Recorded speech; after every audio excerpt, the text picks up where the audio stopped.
সকালে ঘুম থেকে উঠেই শুরু হয়ে গেল লাফালাফি। আজ চিত্রার গায়ে হলুদ।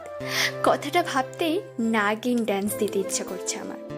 উফ, সেই স্কুল লাইফ থেকে স্বপ্ন দেখে আসছি চিত্রার বিয়ে হবে আর তার দেবরের সাথে আমি চুটিয়ে প্রেম করব।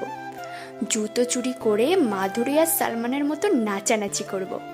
আহা, কিন্তু তার হলো কই। শিশির স্যারের ছোট ভাই ঠিকই আছে, কিন্তু বেচারা ট্রেনটা মিস করে ফেলছে। এখন সে ট্রেন ধরতে গেলে সুব্রতাকে ফ্লাইটের টিকিট ধরিয়ে দেবে কনফার্ম। সকাল 10টা বাজতেই চিত্রা ফোনের পর ফোন দিতে লাগলো। আমিও রেডি। ফটাফট রেডি হয়ে শুভ্রর গলায় ঝুলাঝুলি করে অবশেষে তাকে নিয়ে হাজির হলাম চিত্রা নিবাস। আর সেখান থেকে গেলাম ওয়েডিং হাউস। 3 দিনের জন্য বুক করা হয়েছে এই হাউস। হলুদ, মেহেদি, বিয়ে আর রিসেপশনের অনুষ্ঠান হবে এখানে। কনেপক্ষ আর বরপক্ষ এই কটা দিন একসাথেই থাকবে। শুভ্র ভাইয়ার সব ফ্রেন্ডস এবং রাতুল ও সাকিব ভাইয়াকেও দাওয়াত করেছে চিত্রা। সবাই এখানে উপস্থিত। আমাকে আর শুভ্রকে উপরের তলার একটা রুম দেওয়া হলো। রোহান, সাব্বির ভাইয়াদের দেওয়া হলো আমাদের পাশের রুম। রাহি আপু আর নীলি আপুও এসেছেন। সবাই যার যার মতো রুমে চলে গেল রেস্ট নিতে। বিকেল 3টায় হলুদের ফাংশন শুরু হবে। হলুদের পরপরই হবে মেহেদি, নাচ, গান সব। ওয়াশরুম থেকে ফ্রেশ হয়ে বের হতে দেখি শুভ্র হাত পা ছড়িয়ে শুয়ে আছে। গায়ে লাল টি শার্ট আর পরনে ব্ল্যাক 3/4 প্যান্ট। পায়ের লোমগুলো পায়ের সাথে লেপ্টে আছে, চুলগুলোতেও ভেজা ভাব। মুখটা মুছে তোয়ালেটা বারান্দায় ছড়িয়ে দিয়ে ওনার সামনে গিয়ে দাঁড়ালাম। ভুরু কুঁচকে খানিকক্ষণ ওনাকে দেখে নিয়েই বলে উঠলাম, গোসল করেছেন নাকি? উনি চোখ বন্ধ করে বলে উঠলেন, কোথায় করলেন? ওয়াশরুমে তো আমি ছিলাম। তাহলে? সাব্বিরদের ওয়াশরুমে করে নিয়েছি। ওসব ছাড়ো, মাথায় একটু হাত বুলিয়ে দাও না, প্রচন্ড মাথা ধরেছে আমার। আমি কোনো কথা না বলে চুপচাপ ওনার মাথার কাছে গিয়ে বসে পড়লাম। আমি পাশে বসতেই কোলে মাথা রেখে দুহাতে শক্ত করে কোমর জড়িয়ে ধরলেন উনি। সাথে সাথেই চমকে উঠলাম আমি।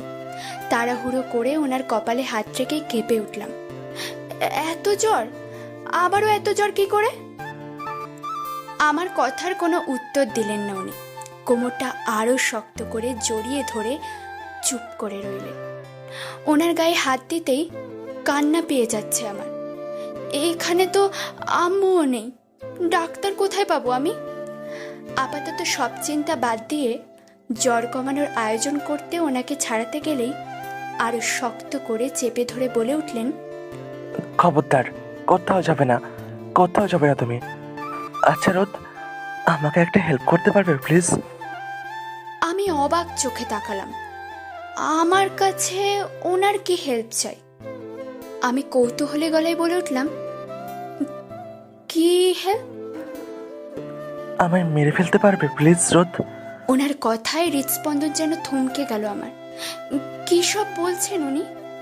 হঠাৎ হঠাৎ এসব অদ্ভুত কথা কেন?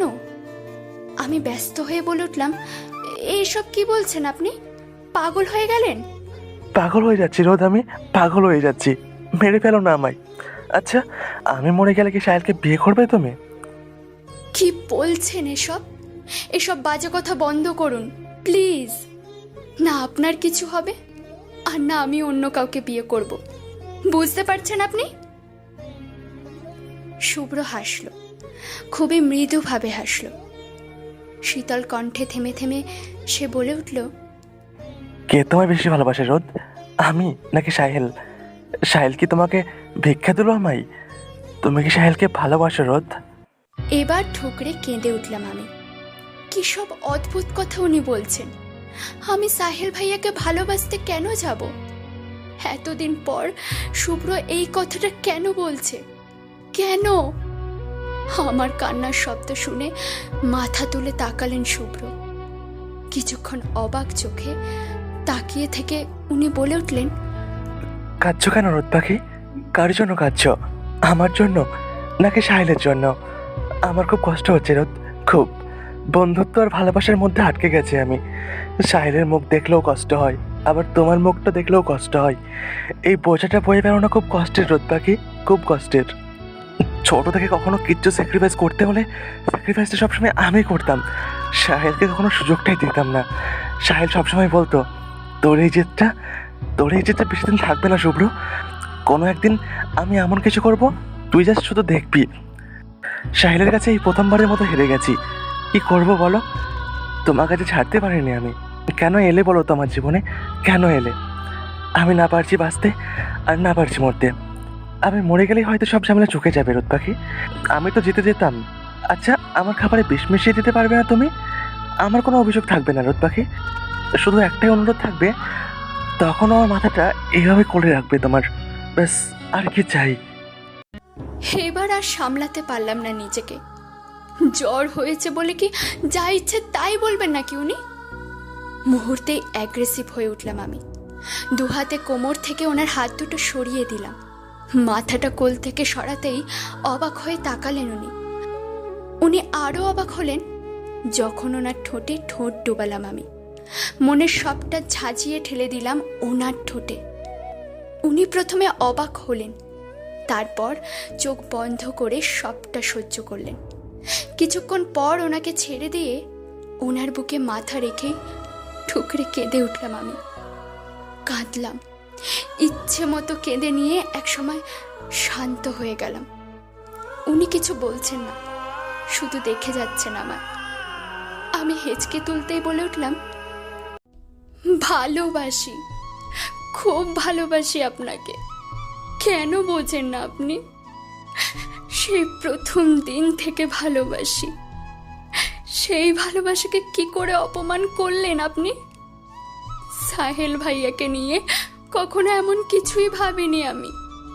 আপনাকে ছাড়া অন্য কারোর দিকে কখনো চোখ তুলে তাকাইনি, না বিয়ের আগে আর না বিয়ের পরে। তবু এই অপবাদটা কি করে দিলেন আপনি? সাহেল ভাইয়া আমাকে ভালোবাসতে পারে, কিন্তু আমি তো বাসি না। সেটা ওনার সমস্যা, আমার নয়। আমার বিয়ের পর হুট করে একদিন জানতে পারলাম সাহেল ভাইয়া নাকি আমাকে ভালোবাসে। কিন্তু তাতে কি? তাতে তো আমার কোনো দোষ ছিল না শুভ্র। আমার কি কোনো দোষ ছিল? অনেকেই অনেককে ভালোবাসে, তাই বলে সবাই তো সবাইকে পায় না। ডক্টর আহানও তো ভালোবাসতো, তাই বলে কি তাকেও ভালোবাসতে হবে আমায়? কলেজে সাব্বির নামে একটা ছেলে সুসাইড অ্যাটেম্প্ট করেছিল, তাহলে কি তাকেও ভালোবাসতে হবে আমায়? ভালোবাসাটা দুদিকেই থাকতে হয়। ওয়ান সাইডেড লাভ আর কতদূর এগোয় বলুন তো? ভিক্ষাটা তখন হতো যখন আমি সাহেল ভাইয়াকে ভালোবাসতাম, কিন্তু তা তো নয়। ভালো তো আমি আপনাকেই বাসি। ওনার কাছে কি সরে যাওয়া ছাড়া অন্য কোনো অপশন ছিল? আপনি বলুন। আমি আপনাকে পেয়ে নিজেকে সৌভাগ্যবতী মনে করি। নিজেকে পৃথিবীর সবচেয়ে সুখী মনে হয় যখন ভাবি আপনি আমায় ভালোবাসেন, শুধু এবং শুধুই আমায় ভালোবাসেন। কিন্তু আজ যখন জানলাম আমার জন্য আপনার মরে যেতে ইচ্ছে করে, আমি আপনার জীবনে একটা ঝামেলা মাত্র, তখন মনে হলো আমার তো বেঁচে থাকার কোনো অধিকারই নেই। আপনি ভুল বলেছেন শুভ্র, আপনি নয়। আমি মরে গেলে সব শেষ হয়ে যাবে, সব শেষ হয়ে যাবে। খাবারে আপনি বিষের কথা বললেন না? ঠিক আছে, ঠিক আছে, আমি মরবো, আমি মরবো।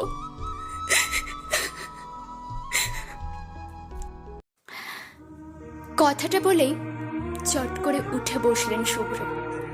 আমাকে টেনে উঠিয়ে চড় বসালেন গালে। গাল দুটো চেপে ধরে উনি বলে উঠলেন, এই কথা বলার সাহস কোথায় পেলে তুমি? এতটা সাহস বেড়ে গেছে তোমার? আমি মুচকি হাসলাম। গাল থেকে হাতটা সরিয়ে দিয়ে ওনাকে শক্ত করে জড়িয়ে ধরে বললাম, ভয় লেগেছে? বুক বুক কেঁপে উঠেছে, তাই না? আমারও এমনটাই লেগেছিল শুভ্র, কিন্তু আমার ভাবনা বা ভালোবাসা কোনোটাই আপনার নজরে পড়েনি। আপনারা আপনারা সবাই তো একে অন্যের জন্য স্যাক্রিফাইস করতে ব্যস্ত। আমি কি চাই সেটা আপনাদের কাছে বড় বিষয় নয়। সাহেল ভাইয়া এই জন্য সরে যায়নি যে আপনি আমায় ভালোবাসেন। সাহেল ভাইয়া এই জন্য সরে গিয়েছে কারণ আমি আপনাকে ভালোবাসি। উনি আমার ভালোবাসাটা বুঝলেন, অথচ আপনি আমার ভালোবাসাটা বুঝলেন না শুভ্র, আপনি বুঝলেন না। কিন্তু কিন্তু এবার আমাকে হারিয়ে বুঝবেন, এবার আমাকে হারিয়ে বুঝবেন কতটা ভালোবাসতাম আমি, কতটা আমি আপনাকে ভালোবাসতাম। ভালোবাসতে শুধু আপনারাই জানেন না, আমিও জানি। আমার ভালোবাসাকে অপমান করার শাস্তি আপনাকে পেতেই হবে। আমাকে ছেড়ে যাওয়ার কথা বলার জন্য আপনাকে শাস্তি পেতেই হবে। খাবারে বেশ মিশবে, কিন্তু খাবারটা আপনার হবে না, হবে আমার। আমার কথায় উনি যেন কেঁপে উঠলেন, আমাকে শক্ত করে জড়িয়ে ধরে বলে উঠলেন, কোনো পাগলামো করো না রোদ পাখি, প্লিজ। আই এম সরি, আর কখনো এমন কথা বলবো না। তুমিও বলো না। বলবো না, করব। ছাড়ুন আমায়, আপনার জ্বরটা ভালো হওয়ার পরেই করব। এখনই চলে গেলে আপনার সেবা করবে কে? আপনি যা কেয়ারলেস। তাই আগে জ্বর ভালো হবে, তারপর বিষ থেরাপি শুরু হবে। এবার ছাড়ুন, সেবা করতে দিন আমায়। চুপ, একদম চুপ। আবার এসব বললে একটা মার দেবো। ভালোবাসি পিচ্ছি, আমার পিচ্ছিটাও যে আমায় এত ভালোবাসে বুঝিনি তো আমি। সরি তো। ডিসিশন নিয়ে নিয়েছি আমি, এখন সরি টরিতে চলবে না। ছাড়ুন আমায়, আমি কোনো হার্টলেস মানুষের বুকে থাকবো না। আচ্ছা ছেড়ে দেবো, আগে গলাটা একটু দেখি। ইস, খুব জোরে লেগেছে তাই না? আমার গালেও দুটো জ্বর বসিয়ে দাও তো, নইলে হাতটাই কেটে দাও। এই হাতটা এত সাহস আপনার শুভ্রের বউকে মারে? কথাটা বলেই বাম গালটা অসংখ্য চুমুতে ভরিয়ে দিতে লাগলেন উনি। আমি গম্ভীর মুখে বসে আছি, বুঝতে পারছি জ্বর অনেকটাই কমে গিয়েছে ওনার। কিন্তু চিন্তার বিষয় হলো বিষ আমি কোথায় পাবো? অনলাইনে অর্ডার করা যায় নাকি? এই গল্পের পরবর্তী পর্বগুলো শোনার জন্য এখনই আমাদের পিকুর ডায়েরি চ্যানেলটি সাবস্ক্রাইব করে আমাদের পাশেই থাকুন। ধন্যবাদ সবাইকে আজকের ভিডিওটি দেখার জন্য।